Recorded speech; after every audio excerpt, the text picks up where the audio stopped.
Today I want to talk to you guys about how to become a fitness instructor. So I'm also a master trainer for Beachbody Live. You may have seen our infomercials for the at-home programs for PiYo, TurboKick, Insanity, P90X, and Size are big ones.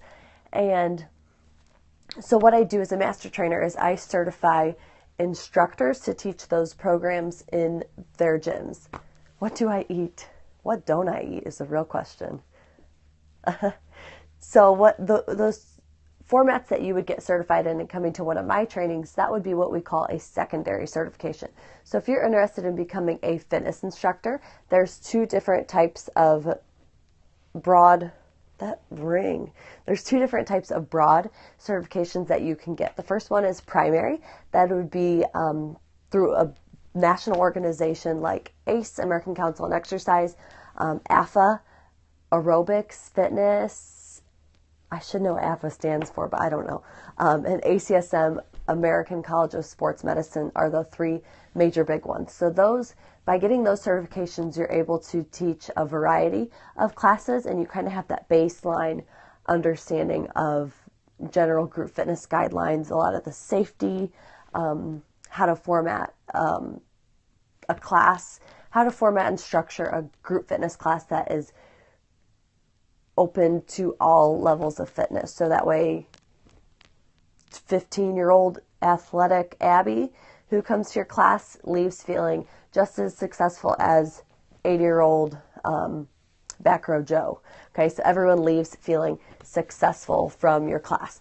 So sometimes that often requires getting study materials. You'll usually have a textbook. I personally went through, my college had a kind of like an instructor training where we actually met twice a week to study the materials in the lecture, kind of like a class format, and then we would do practical work. So actually practice teaching and I don't know where to go, sorry. Have practice teaching and getting more of that hands-on experience. Now, I was very lucky and fortunate to have the opportunity, free of charge. It was a lot of work, but it's clearly paying off now. So not everyone has that flexibility. So often if you go online and research these big primary ones, ACE, AFA, and ACSM, you can find a day-long workshop where basically you attend and you cram all that information in one day, and then you sit and take the exam. So that's how you get a primary group fitness certification. In order to maintain that certification, you have to get what's called CEUs, or continuing education units, or continuing education credits, CECs. Then you could go this other route. Okay, you could get a secondary certification. So that would be if you attended one of my trainings to become a TurboKick instructor, you would be certified to teach just TurboKick. So the primary cert, you can teach a variety of classes, what we call freestyle, meaning that you make up your own choreography, you pick your own music. And with your secondary certification, so TurboKick, Zumba,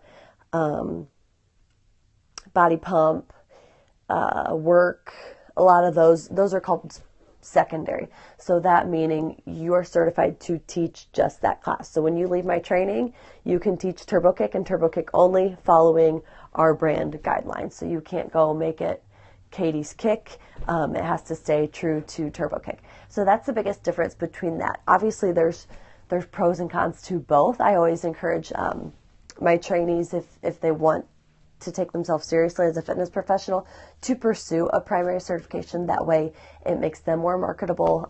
They're more knowledgeable about the anatomy overall, and safety is a huge one.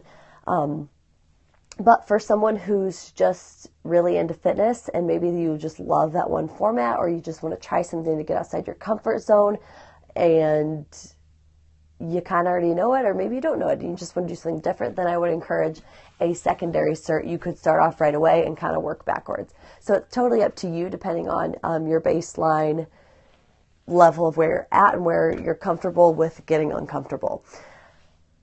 So I hope that answered questions. Does anyone have any questions, or do we have any fitness instructors on the scope?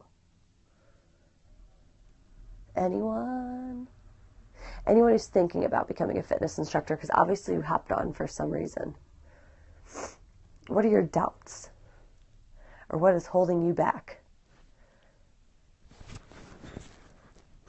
Nothing. Hope nothing's holding you back.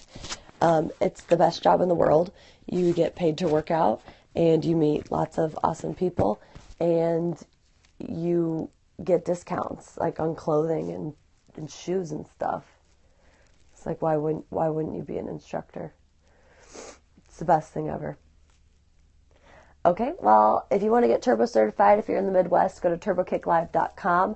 I have an upcoming one at Purdue University.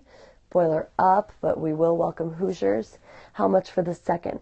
It depends. It depends on the certification. So a turbo kick training costs $249. That's for your day long, all your materials, and then often you have to pay kind of for your choreography and stuff monthly, but that's different. But it's not much. But each secondary cert will be different. But yeah, that's a good question, because they're a different, as far as price wise, you do have to continue to pay to keep up. You have to pay to keep up any certification, but if you're teaching, it's no problem, right? Because it pays for itself.